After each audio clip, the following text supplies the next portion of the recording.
Do you know how to steer clear of the rocks? Any rocks. Rocks in your life, rocks in your relationship, rocks in professional. Um, I use this analogy with my daughter often, and I wish I could tell you where I heard it from because I'd love to give the kudos where it came from. But I like to think of whitewater rafting. And when you go whitewater rafting for the first time, you always have to have an instructor with you because they're the ones that are going to tell you where to go. If they tell everybody to go right, you go right. And if they tell you to go left, you go left. So imagine for a second, close your eyes for me, and just imagine that you're sitting in a boat and you're going whitewater rafting. And it's the safest whitewater rafting you could possibly go. And your guide is telling you, all right, everybody row to the right. And you don't really row, but you're paddling to the right. Cool. Great job. Steady on, steady on. All right, now row to your left. Steady on, steady on. Smooth and easy. And he goes, oh my God, watch out for the rocks. In your head, where did you just look? You just looked for the rocks and they don't even exist in you. But now I want you to imagine that you're on the same trip, and the first time he said row to the right or left, you avoided rocks. Did you even know they were there? And how often in life do we accidentally hit the rocks we're trying to avoid because we keep pointing at it and saying, avoid those, don't hit those. But those are the things we're trying to avoid. Ever happened to you?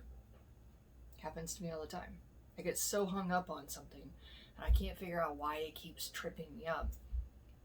And then finally I figure out whatever phrase I'm saying or whatever I'm putting in the universe that it just keeps coming back until I learn the damn lesson. For example, I was recently talking to a friend of mine. I was like, I wonder what it is that I put in the universe. I've been through not one, not two, not three accountants. I've been through 4 accountants. I got myself in a pretty gnarly mess because of it. 4 accountants. Now, math tells you the common denominator is whom? Right? So common denominator is me, but I've been through 4. And what I finally figured out by the time I got to the 4th one was what questions to ask. It doesn't make the other ones bad, they just weren't the right fit for me. And I couldn't figure out why. And so recently we had an issue with our flooring, and I'm not real happy with the insurance guy we have. And not that I dislike him as a human, but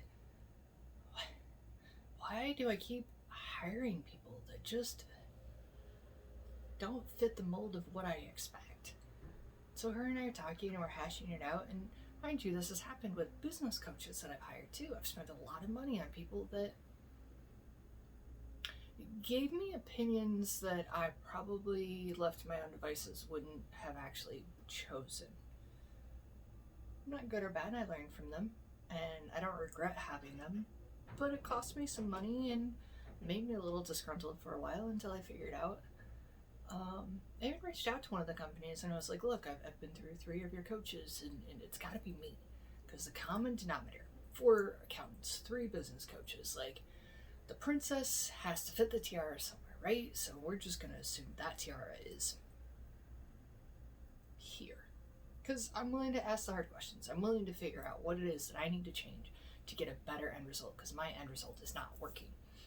And you know what I figured out?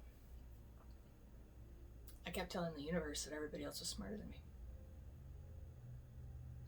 So instead of taking the time to figure out what it is that I really wanted and doing the research to figure out what questions to ask, like, you can go to dozens of sites and figure out what questions to ask a therapist, what questions to ask an accountant, what questions to ask a business coach, what questions to ask a mentor.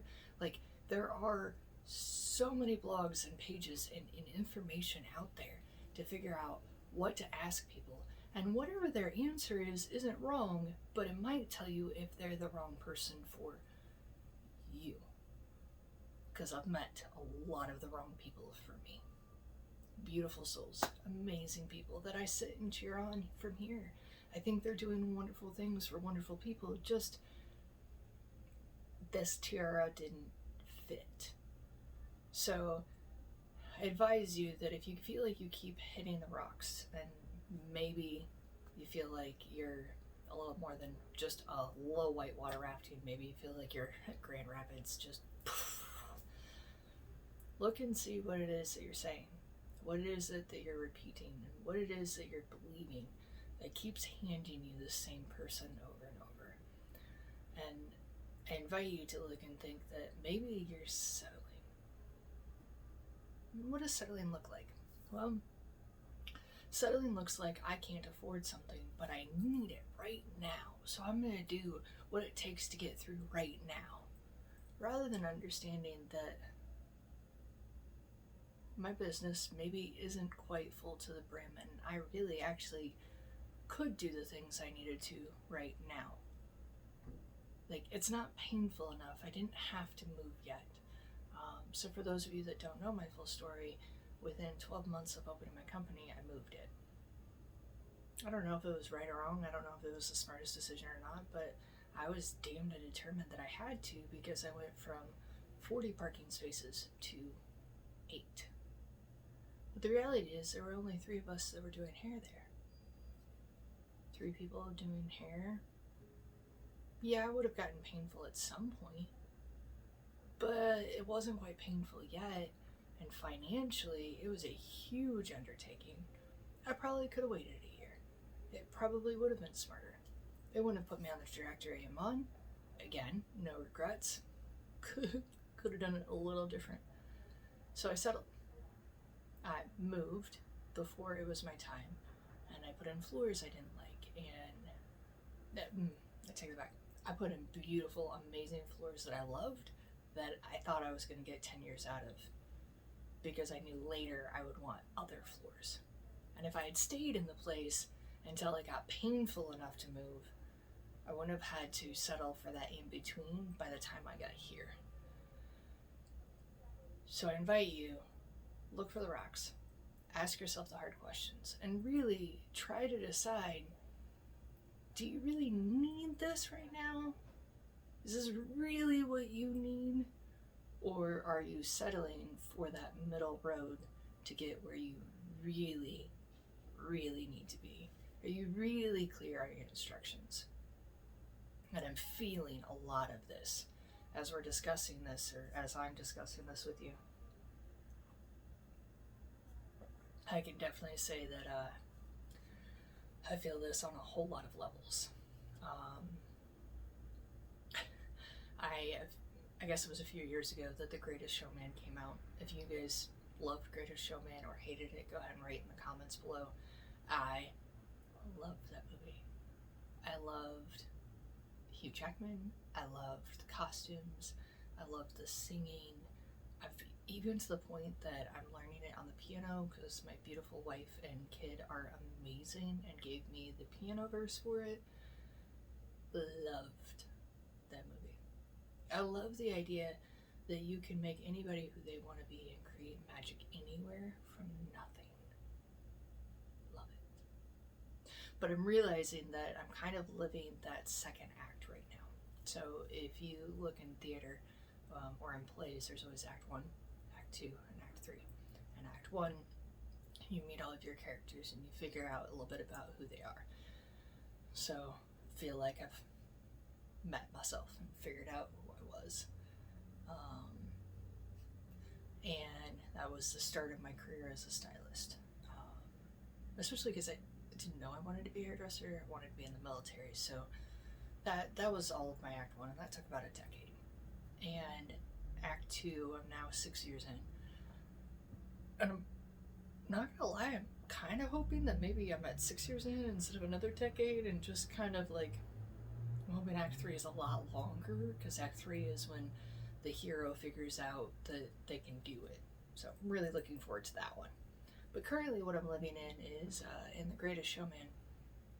He goes and hires the opera singer.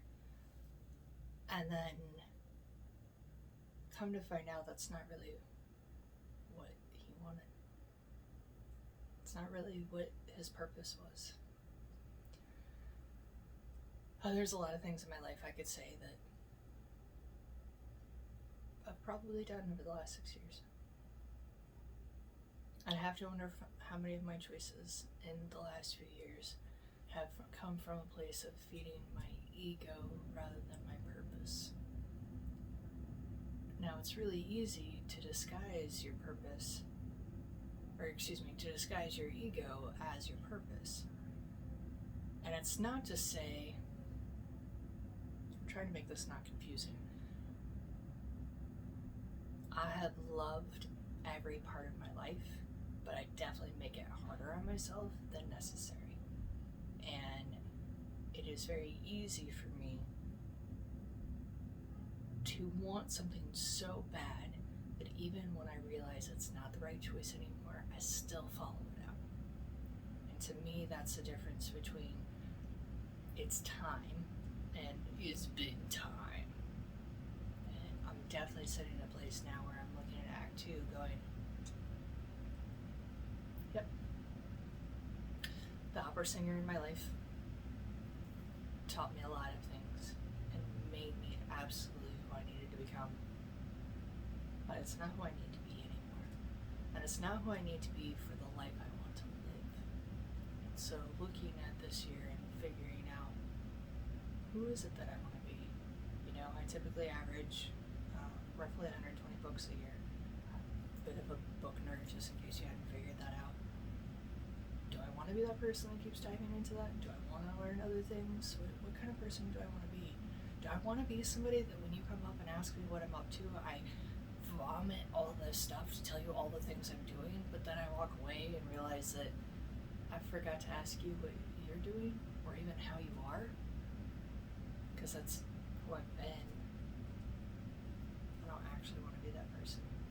I still want to be as passionate about life, but I want to be passionate about those around me's life, because that fuels my purpose. The other conversation fuels my ego. And I do a lot of things, and this is one outlet of getting that information out. And getting to do a lot of those things is because that's what makes me happy. And I believe following what makes me happy will eventually give me the full picture of what I'm meant to do. I believe I'm meant to serve. I believe that I'm meant to steer people away from the rocks and teach them. And I believe that we are able to be happy in this life and that we are able to have our choices back. And so I look forward to moving in the direction of making my own choices, talking in Tenacious and rereading or rewatching those videos and realizing up until this week, I have lived my choices based on proving to someone that I'm smart enough, that I know enough, that I'm worthy enough. And then this week it just dissipated. I don't actually care if people think I'm worthy enough anymore. It doesn't matter that I was groomed for certain things, because some of those play into my strong suit and some of them I don't have to use anymore because it's my choice. Because now I get to choose what goals I want to manifest in my life. I get to choose what path I want to be on. And my story is as important as your story, as important as their story that's out there. Better read that again. Your story is as important as my story, is as important as their story listening. And it's going to be hard because I idolize people that I see. God, I just forgot all of their names. So I was on TikTok last night, and there is a group of women that I absolutely adore. And when I finish this video, I'll type their names in at the bottom. But it's them with their books, and they talk about the things they've been through. And one was through childhood abuse, and one was through addiction, and one was through emotional abuse, and one was through suicide, surviving suicide, and there was one more. And all I could think about is, I want to play. I want to be part of them. Can I be one of them? But here's the part that's going to be hard for me, is that even though I idolize them because they overcame something and made their lives happy, and they're very authentic, authentic and they're very real. And one of them is hilarious, and she's part of the reason I follow the other ones, right? I have to make sure that I don't make their goals my goals. I'll repeat that again. I have to make sure that I don't make their goals in life my goals. Because it's really easy that if I'm making their goals my goals, then I'm making my purpose my ego. And therefore now I'm living in the second act, and now I'm just staring at all the rocks again. It's not what I want. So here's what I invite you to do. I want you to write down your top 3 rocks. What are the things that you're trying to steer clear of that you just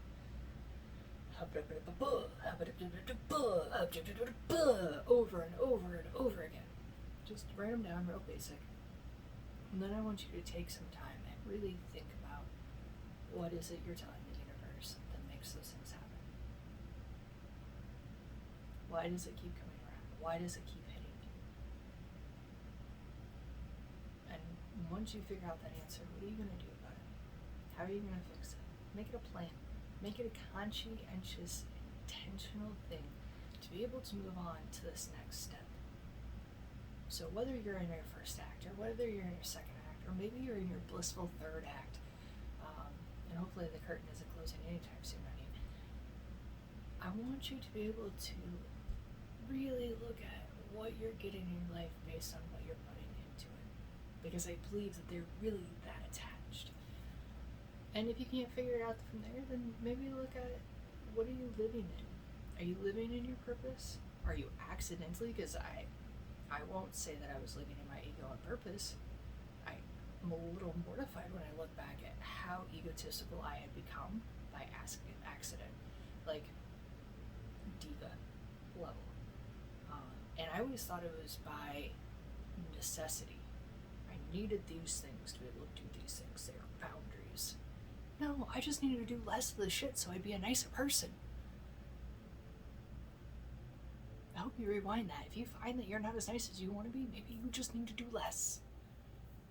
Or maybe you need to say no more. So, write that stuff down. Figure it out. Because you deserve a happy life just as much as I do. And I hope that these harsh truths are part of the reason we become virtual friends and part of what leads you to happiness. Until next time, cheers.